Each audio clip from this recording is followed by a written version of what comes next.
Ganito ha, sisigaw ninyo, kaya ko, kaya ko, kaya ko! Kaya ko! Kaya ko! Kaya ko! Kaya ko! Kaya ko! Kaya ko! Good! Ngayon gusto ko maghiwa-hiwalay kayo at isigaw ninyo na kaya ko, kaya ko, kaya ko! Kaya ko! Kaya ko! Kaya ko! Kaya ko! Kaya ko! Kaya ko! Kaya ko! Kaya ko! Kaya ko! Kaya ko! Kaya ko! Kaya ko! Kaya ko! Kaya ko! Kaya ko! Kaya ko! Kaya ko! Ayun sila. Kaya ko!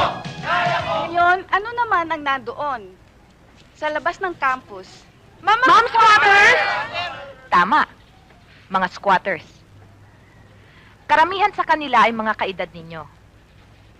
Pero, hindi ba ironic na habang nandito kayo sa loob ng eskwelahan, sila naman ay nasa labas lang at palaboy-laboy na lamang? Class, ang edukasyon ay para sa lahat. Hindi lang para sa ating mga sarili. Kailangan alamin natin kung anong nangyayari sa ating lipunan. Hindi ba, Jet? Jet, may problema ka ba? Wala, ma'am. Kasi palagi ko napapansin na nasa ibang lugar ang isip mo. Class, pag may problema kayo, huwag kayong mahihiyang magsabi sa akin. Yes, ma'am! Kailangan harapin ninyo ang mga problema ninyo. At ang high school years ay pinakamasayang years ninyo. Kaya huwag niyong sasayangin. Okay? Yes! Kung ganon, gusto kong sumigaw kayo ng malakas na kaya ko. Okay, class? 1, 2, 3, go! Kaya ko! Ba't naman ang hina? Gusto ko yung malakas. As in yung malakas, ha? Ganito, ha? Sisigaw ninyo, kaya ko, kaya ko, kaya ko! Kaya ko! Kaya ko! Kaya ko! Kaya ko! Kaya ko!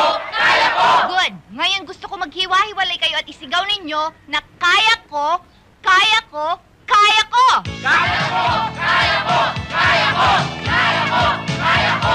Kaya ko! Kaya ko! Kaya ko! Kaya ko! Kaya ko! Kaya ko! Kaya ko! Kaya ko! Kaya ko! Kaya ko! Ayun sila. Kaya ko! Kaya ko! Anong ginagawa nila doon? Ay, wala. Kaya ko! Kaya ko! Kaya ko! Kaya ko! Kaya ko! Kaya ko! Talaga bang gusto mo dito na lang kita ihatid? Oo, para makauwi ka na rin. Tsaka sabi mo, gagamitin ng mami mo yung kotse. Eh, nalagpasan na natin sa inyo. Gusto mo balikan na lang natin, ihatid na lang kita? Ah, wag na lang. Bakit ba parang ayaw mo ako makilala ng mga parents mo? Magulo sa amin eh. Eh ano? Ah, tsaka na lang. Puro ka naman sa kanan ng jet eh. Kinahihiya mo ba ako? Hindi. Hindi.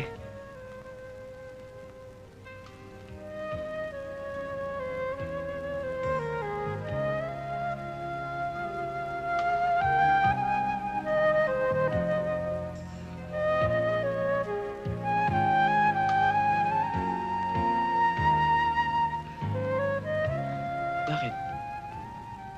Wala. Akala ko ba mahal mo ko? Oo. Pero hindi ibig sabihin na we're free to do whatever we want. Para kiss lang eh. Jet, Umuwi ka na lang. Jet!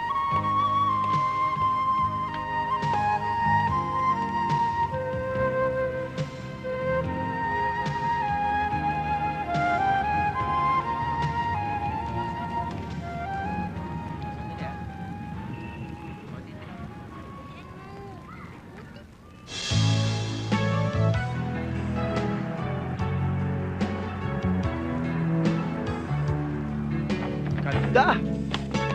Wow, ganda!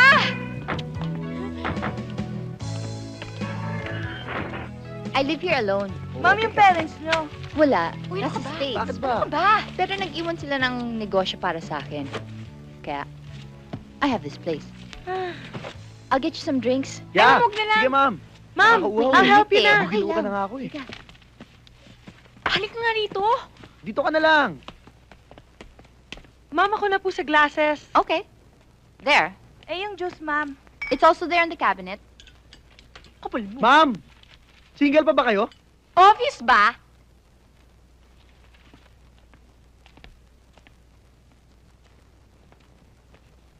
Uy. Huwag mo ang pakialaman yan.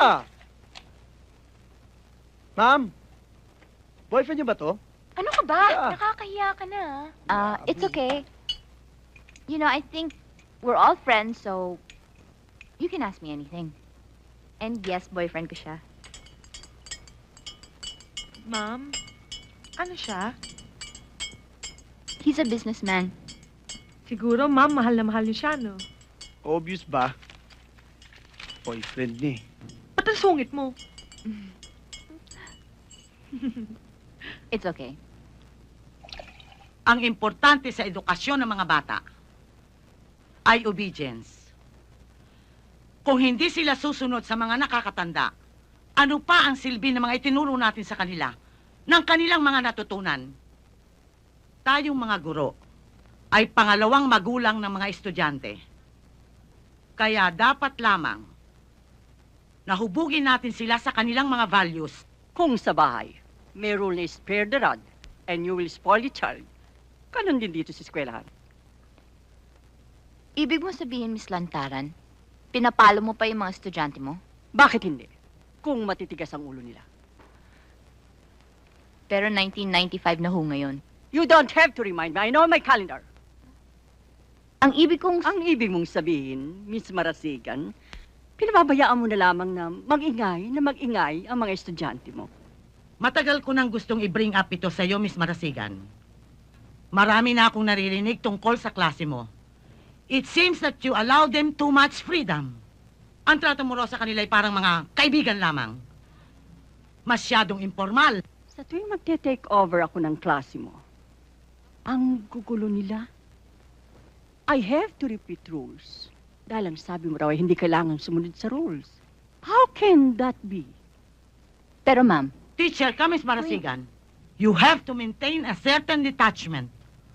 Otherwise, hindi ka nila igagalang. My God.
Kaya namin naisipan na sundan si Miss Marasigan kasi nga nakita namin siya na bumili ng bulaklak.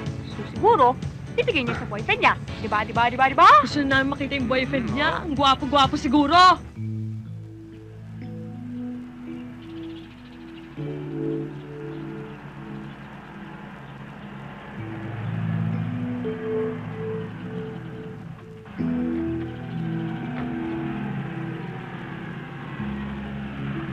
Please. Tago, dali!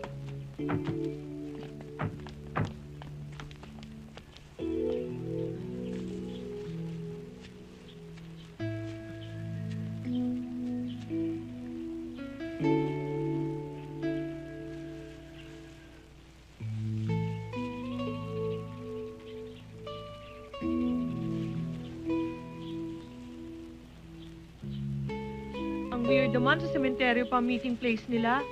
Siguro dahil patay na patay sila sa isa't isa. Corny mo!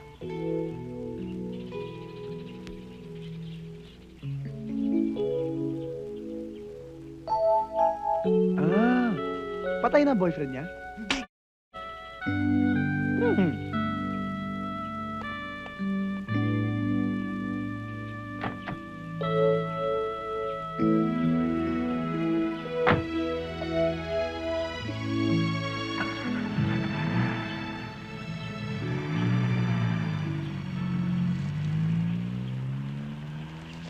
Tignan natin. Teka muna!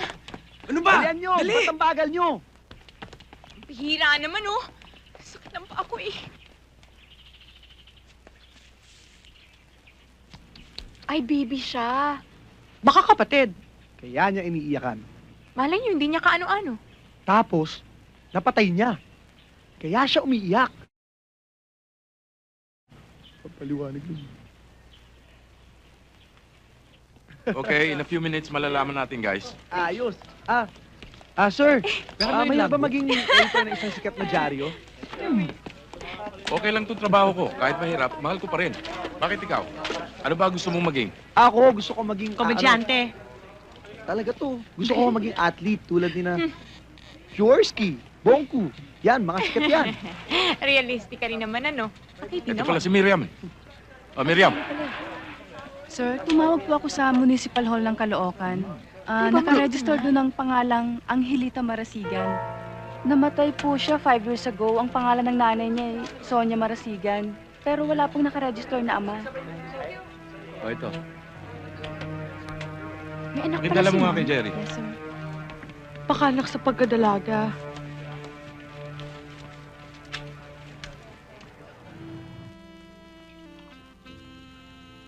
Sexy mo talaga.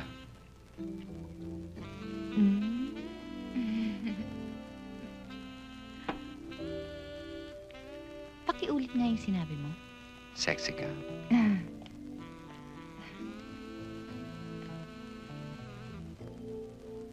Talaga bang sexy ako? Oo naman. O baka naman, binabola mo lang ako. Mahal mo ba talaga ako? Ha?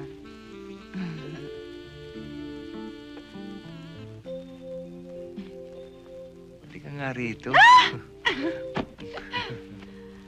Mabigat ako. Sexy ako eh. Kumusta na ang pagtuturo mo? Ha? Okay lang. Masaya. Mhm.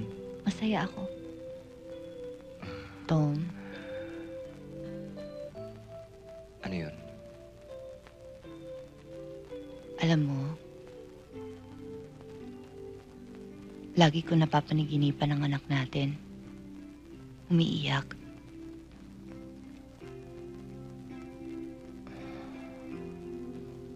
Wala akong magawa. Mawawala rin yun. Maglilimang taon na.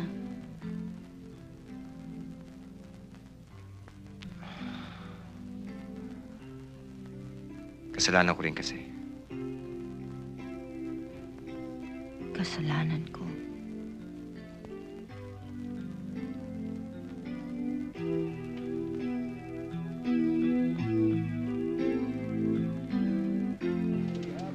Class, this immersion trip will be our last project for the year.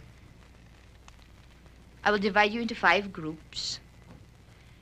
And lahat kayo may teacher na kasama. Gusto ko magstay kayo doon for 1 to 2 days. I-report nyo sa akin lahat ng mga experiences ninyo. Any questions? Ma'am, gusto ko po sanang i-suggest yung bayan namin sa San Isidro po. Meron po kami factory doon at saka may resort din kami.